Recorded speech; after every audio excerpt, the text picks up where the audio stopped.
Oui, je vous salue encore, chers amis, en cette matinée de percée où nous croyons que Dieu a une parole dite à propos pour nous.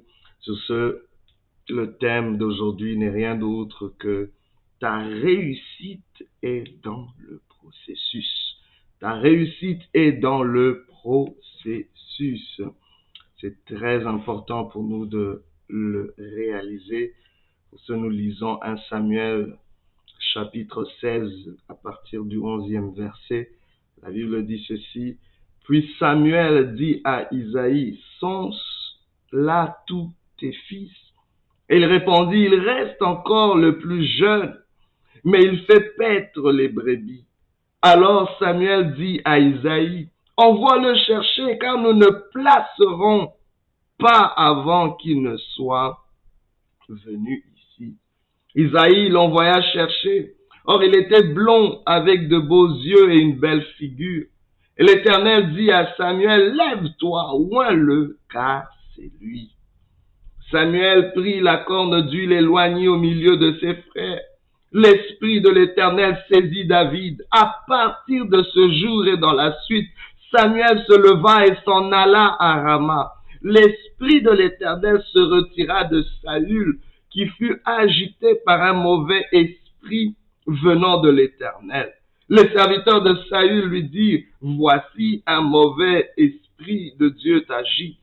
Que notre Seigneur parle, tes serviteurs sont devant toi. Ils chercheront un homme qui sache jouer de la harpe. Et quand le mauvais esprit de Dieu sera sur toi, il jouera de sa main et tu seras soulagé. Ta réussite est dans le processus. J'aimerais vous dire que la meilleure façon de la vie, la meilleure métaphore de la vie, dans son ensemble et en particulier la vie spirituelle, c'est celle d'un voyage. La vie est plus un voyage qu'une destination. Je vous le dis.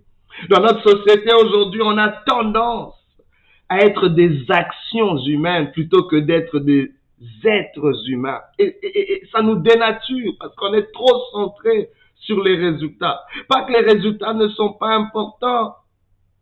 Le monde nous dit toujours, tu dois accomplir, ce que tu accomplis détermine qui tu es. Mais la parole nous dit que ce que nous sommes, ce que nous devenons en Christ, ce que nous devenons en Dieu est la base de ce que nous faisons. Tout commence par un être avant de poursuivre et d'accomplir quoi que ce soit. À quoi servirait-il à un homme de gagner tout le monde s'il perdait son âme? Ta réussite est dans le processus qui fait de toi ce que tu deviens. Et c'est de là que tu peux accomplir des choses. C'est très important. Mais quand nous définissons le processus, qu'est-ce que le processus? C'est une série d'actions ou de mesures prises afin d'atteindre une fin particulière. Mais le tout, c'est quelle est cette fin? Nous voyons dans ce texte David qui émerge comme un acteur principal. David qui fait son entrée dans les récits bibliques. David qui a commencé comme un berger. David qui a commencé à ignorer même de sa famille. David commence petit, mais il n'y a qu'une grandeur en lui pourtant tout le long. Mais c'est le processus qui va révéler la grandeur de David. Samuel se retrouve dans cette famille avec la mission de localiser le futur roi d'Israël. Dieu le fait passer par un processus même pour la réussite de cette mission. Alléluia. Samuel ne sait pas, Dieu ne lui a pas dit exactement qui c'est. Il dit simplement, va dans cette maison. C'est là que tu trouveras le futur roi. Oh, Dieu ne nous donnera pas toujours tous les détails. Mais pourquoi? Parce que Dieu trouve important de nous faire passer par un processus. Parce que sans le processus, il y a des choses qu'on n'apprend pas. Sans le processus, il y a une croissance qu'on ne développe pas. Sans le processus, notre être qui est si cher à Dieu, notre être qui est censé être semblable à Dieu, ressembler à Dieu, refléter Dieu, ne peut pas émerger pleinement. Et sans un être pleinement accompli, il sera difficile d'accomplir quoi que ce soit dans la vie qui ait de la valeur. Parce que quand nous poursuivons toutes nos actions, toutes nos entreprises, sans prendre conscience de notre être, à un moment nous nous sentons vides. Et on se dit à quoi bon avoir couru pour toutes ces choses.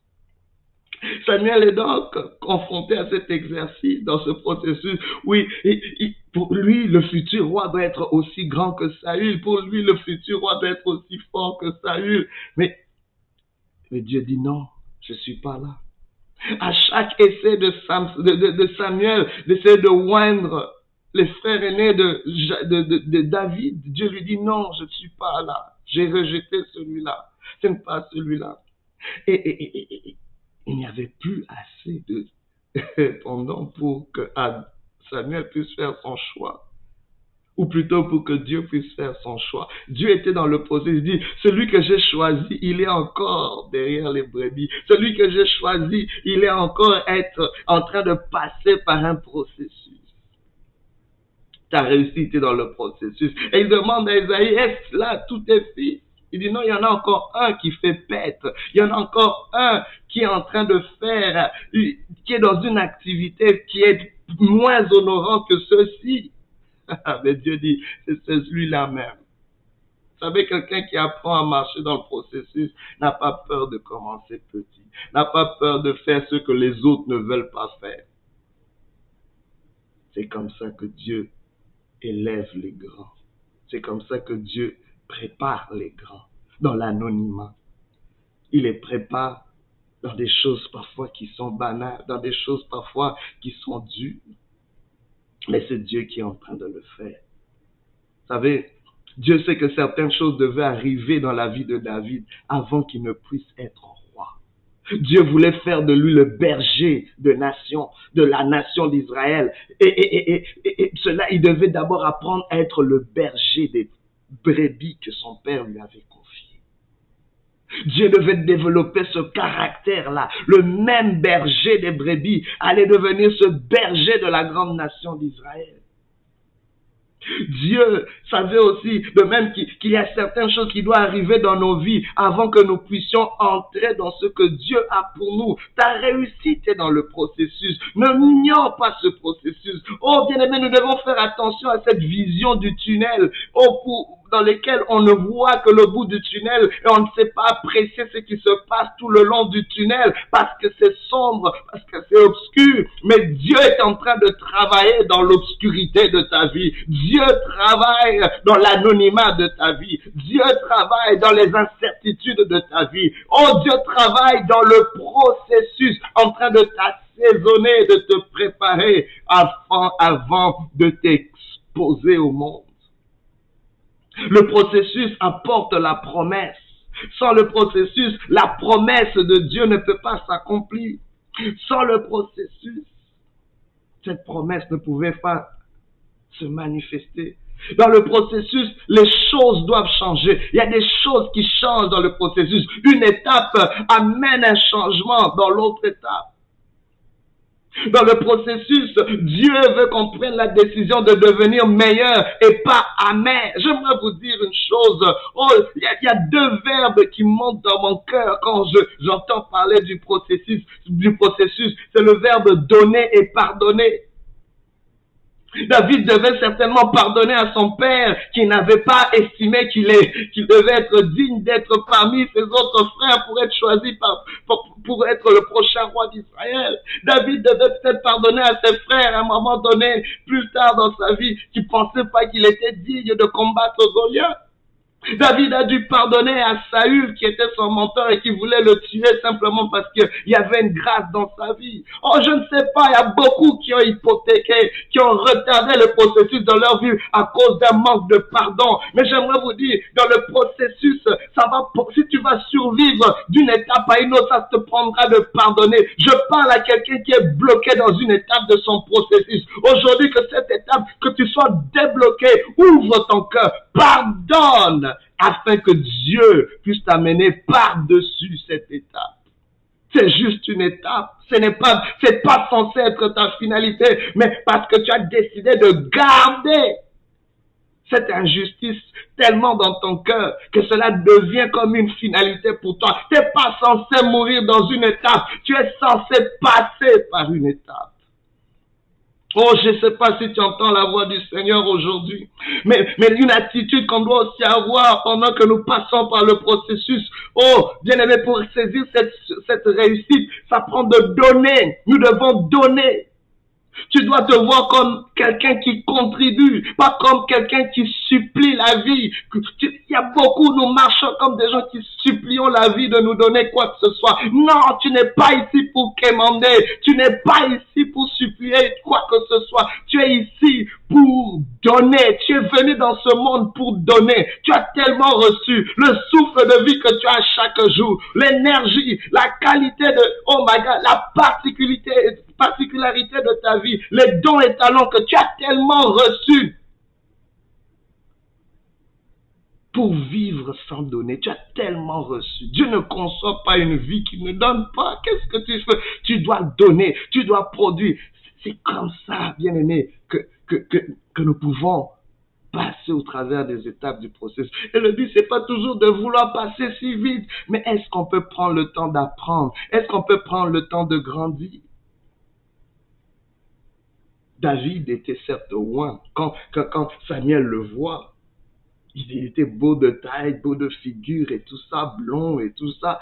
Dieu lui dit, c'est lui. Vois-le. N'hésite pas. Ne regarde pas sa taille. Ne regarde pas sa beauté. Non, va le oindre. C'est lui.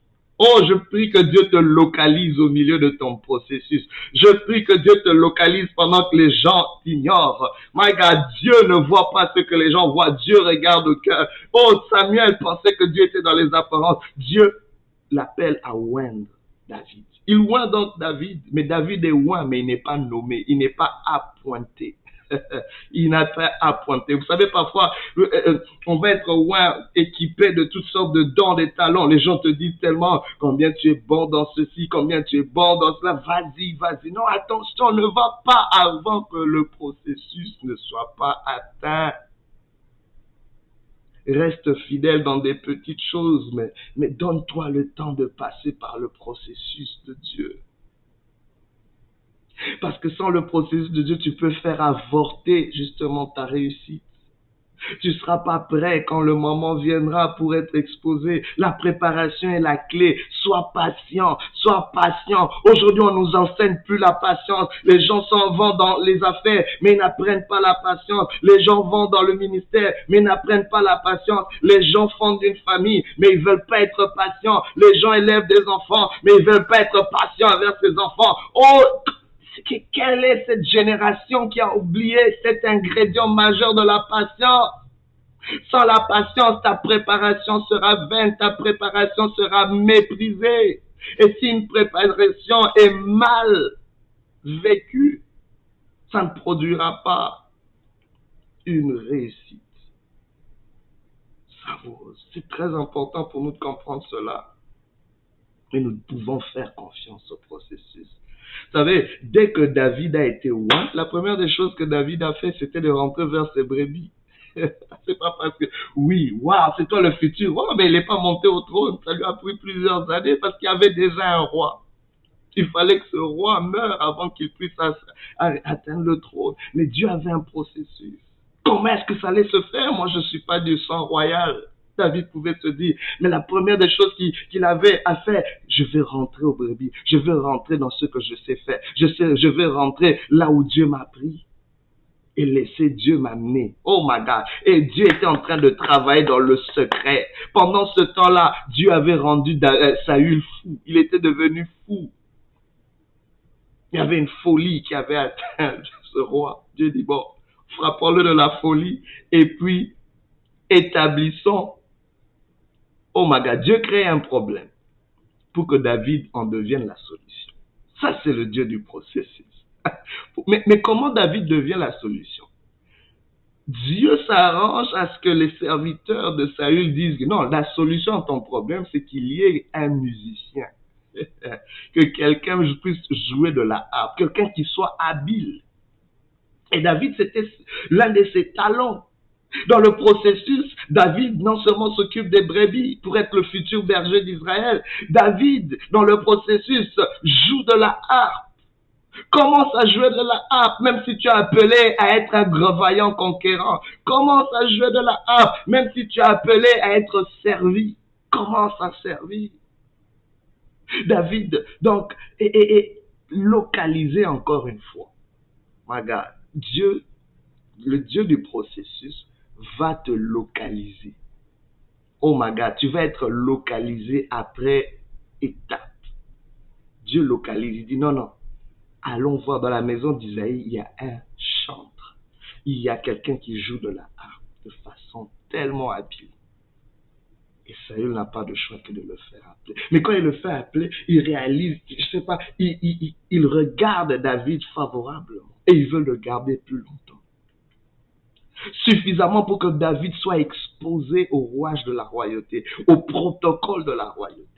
Donc David, qui ne savait même pas c'est quoi être un roi, est exposé à cela. Il est tout le temps proche de Saül, en train de voir comment il prend ses décisions, comment il s'habille, comment il parle, c'est quoi sa mentalité, son attitude. Waouh, il comprend, il reçoit un cours accéléré dans le processus. Oh, je prie que Dieu puisse nous ouvrir les yeux et nous aider. Mais avant de conclure, j'aimerais vous dire, dans le processus, nous apprenons une autre définition du succès aussi. C'est que le succès, c'est aussi gérer avec tact nos douleurs. Les douleurs qu'on a créées nous-mêmes ou les douleurs que nous subissons. C'est très important. Parce que le plus important, c'est pas ce qui t'arrive, mais c'est comment tu réponds à ce qui t'arrive. Dans le processus, tu apprends cela. C'est très important. Mais dans ce processus qui fait notre réussite, il y a des choix majeurs, des choix importants qu'il faut faire. 3 catégories de choix que je vois ici. Premièrement, c'est ce que j'appelle les choix primaires. Les choix primaires, c'est les choix qui concernent les résultats majeurs dans nos vies. Mais aussi les choix secondaires. Les choix secondaires, c'est ce qui nous aide à faire un pas vers ces résultats, c'est-à-dire la planification. Mais il y a ce que j'appelle les choix fondamentaux. C'est un choix dans lequel vous vous engagez dans une orientation de vie de base ou un état d'être de base. Et c'est là qu'il faut commencer, pas dans le choix des résultats, pas dans le choix de la planification, mais dans le choix de l'orientation de vie. Et Dieu veut que notre orientation, ça soit de devenir comme Jésus. C'est lui le modèle de Dieu, le dernier Adam, le prototype même de Dieu. C'est à lui que vous devez ressembler. C'est à lui. Quand Dieu pense à l'humanité, il voit Christ. Ressembler à Christ. Et de là, nous pouvons aligner nos résultats, aligner notre planification. Ne vivons pas seulement dans le passé, nous ne vivons pas seulement dans le futur, mais vivons dans ce présent où nous continuons à ressembler à Christ. Aujourd'hui, si tu entends sa voix, n'endurcis pas ton cœur, que Dieu nous aide, que Dieu nous visite et qu'il nous assiste. Ta réussite est dans le processus.